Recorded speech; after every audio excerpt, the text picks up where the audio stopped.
कहानी शेर और मां। प्रस्तावना।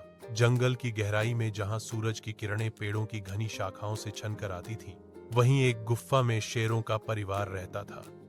उस परिवार की सबसे बड़ी ताकत थी मां शेरनी। उसका जीवन सिर्फ एक ही बात के इर्द गिर्द घूमता था, अपने बच्चों की सुरक्षा और उनका भविष्य। यह कहानी केवल जंगल की नहीं है, बल्कि हर उस मां की है जो अपने बच्चे के लिए बलिदान करती है। चाहे वह जंगल में शेरनी हो, गांव की साधारण औरत हो, या शहर की कामकाजी मां का प्यार हर जगह एक जैसा होता है। अध्याय 1। शेर का जन्म। कई वर्ष पहले एक गर्जन करती रात में गुफा में 3 शावक पैदा हुए। तीनों छोटे छोटे, आंखें बंद किए हुए, अपनी मां की गोद में सिमटे हुए थे। शेरनी ने उन्हें चाटकर साफ किया और धीरे से कहा, मेरे बच्चों, तुम इस जंगल के राजा बनने वाले हो। लेकिन याद रखना, ताकत सिर्फ शिकार करने या दहाड़ने में नहीं होती। असली ताकत होती है दूसरों की रक्षा करना। उस रात से ही मां शेरनी के जीवन का एकमात्र उद्देश्य था अपने बच्चों को बड़ा और सक्षम बनाना। अध्याय 2। मां की परछाई दिन गुजरते गए। शावक धीरे धीरे आंखें खोलने लगे, खेलने लगे। जब भी वे उछलकर बाहर निकलते, मां शेरनी उनकी परछाई बनकर साथ रहती। वह उन्हें सिखाती कैसे झाड़ियों में छिपकर इंतजार करना है, कैसे पानी पीते समय सावधान रहना है, कैसे बिना वजह किसी जानवर को चोट नहीं पहुंचानी। एक बार सबसे छोटा शावक नदी के किनारे खेलने चला गया। अचानक एक मगरमच्छ ने हमला किया। मां शेरनी बिजली की तरह कूदी और अपने बच्चे को बचाकर लाई। मगरमच्छ पीछे हट गया। उस दिन शावक ने पहली बार समझा, मां का साथ ही सबसे बड़ी सुरक्षा है। अध्याय 3। कठिन दिन। जंगल में हर दिन आसान नहीं होता।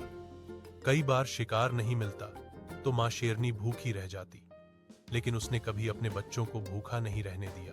कभी वह पूरी रात जागकर शिकार ढूंढती, कभी अपने हिस्से का मांस बच्चों के सामने रख देती। शावक पूछते, मां, आप क्यों नहीं खाती? शेरनी हंसकर कहती, मां का पेट बच्चों की मुस्कान से भर जाता है। अध्याय 4। पहला सबक। जब शावक थोड़े बड़े हुए, मां ने उन्हें शिकार करना सिखाना शुरू किया। वह कहती, सिर्फ ताकत से शिकार नहीं होता, धैर्य और समझदारी जरूरी है। वह घास में लेट जाती और बच्चों से कहती, शांत रहो, हवा की दिशा देखो, आवाज मत करो। धीरे धीरे बच्चे भी सीख गए कि जंगल में जीने के लिए केवल दहाड़ ही नहीं, बल्कि संयम भी जरूरी है। अध्याय 5। खतरे की रात। एक बार जंगल में शिकारी आए। उनके पास बंदूकें और जाल थे। मां शेरनी को दूर से आहट मिली। उसने तुरंत अपने बच्चों को गुफा में छिपा दिया। शिकारी पास आए और जाल फेंका।